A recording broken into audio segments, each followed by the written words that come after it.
This is going to be a quick guide for Restoration Shaman in PvP for the War Within. Starting off, we're going to be going with the Farseer talents, where basically, when using some healing spells, we're going to be summoning ancestors to our side who will also help us with healing as well, duplicating the spells we cast. So before you go into combat, we've now got Sky Fury, which is a new buff we have for the War Within, granting allies mastery and empowering their auto attacks to have a chance to instantly strike again for an hour. We also can put Earth Shield, increasing any healing on that ally and also healing them whenever they're hit, and Water Shield on ourselves for some mana regen. With Earth Shield, you can put this on an ally and also yourself at the same time. Not two allies, always yourself and one other ally. Then looking at the actual healing spells we're going to use, we have Unleash Life. That's also going to summon an ancestor to your side, and I would do this when you go into the arena, etc. You can also increase the effects of your other heals after using this. Unleash Elemental Forces of Life, healing a friendly target and increasing the effect of your next healing spell, like Riptide, Healing Wave, or Healing Surge, which are the main ones we're going to be using. It's going to do increased healing. So we can use Unleash Life and then do more healing with our next Healing Surge. And as you can see here, the Ancestor casts it too. So Healing Surge, do a quick surge of healing. It's a pretty quick, simple single target heal. Same as Healing Wave, but Healing Wave is more efficient, being mana efficient, that is. Healing Stream Totems, we can put these down for some passive healing. We've got Riptide, which will cause tidal waves. The cast time of the next Healing Wave or Chain Heal is reduced, or the critical effect of our next Healing Surge is increased. So when we use Riptide, it's then going to give us a few stacks where we can increase the healing, basically, of our next healing spell.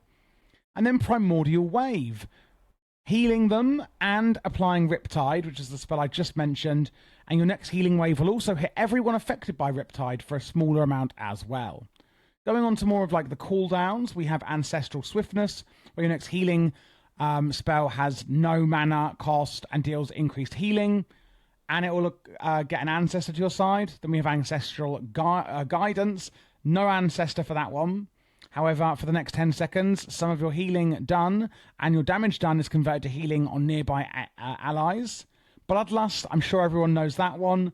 But if you don't, just in case actually, it increases your allies' haste by 30% for 40 seconds. Healing Tide Totem, just doing massive healing passively. Same with mana, it's going to be pretty much helping with mana regen.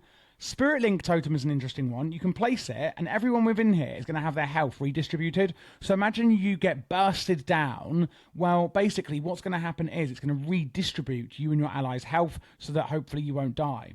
In a real spot of bother, you can use Ascendance, transforming into a Water Ascendant, duplicating all healing you deal, and instantly healing as well. And the healing that the Ascendant does, which is technically you, but the extra healing will be evenly distributed amongst your allies too. Then going on to the bottom, we've got Wind Shear, which is an interrupt. We've got Greater Purge to remove beneficial magic effects from our enemies. It's going to do 2 at a time. Stone Bulwark Totem, basically giving a massive absorb shield. Tremor Totem, removing fear, charm, and sleep effects from your allies. And then we've got Earthen Wall Totem, which basically will redirect damage from your allies and you to the totem instead until it dies. And remember, all of these totems are instant, meaning you can just place them down and they're going to do what they're going to do while you can carry on healing. Lastly, we have one of my favourites, which is Earth Grab, and as you can see here, it's going to pulse, basically enwrapping everyone in these vines and reducing their movement speed. We can also Hex people to incapacitate them for a minute, Thunderstorm to slow them down. We've got Astral Shift, which is going to basically reduce how much damage you take, and for a fantastic movement speed ability, we have Ghost Wolf, which is instantly toggleable whenever the hell you like. The keystone talent we have here is Call of the Ancestors. Benefiting from Aldernation calls an ancestor to your side. Casting Unleash Life calls an ancestor to your side. Whenever you cast a healing or damaging spell, the ancestor casts a similar one. And then the rest of the hero talents basically go off the back of that, with the final keystone talent being Ancestral Swiftness, which I've already explained. Now, that is the basic quick guide for Resto Shaman in PvP. If you would like a much more in-depth guide, check out the pinned comment on this video. I've done much longer versions for every spec in PvE and PvP in the War Within, and the one for Resto Shaman, as I said, is in the pinned comment. If you'd like other quick guides, you could check out the playlist here.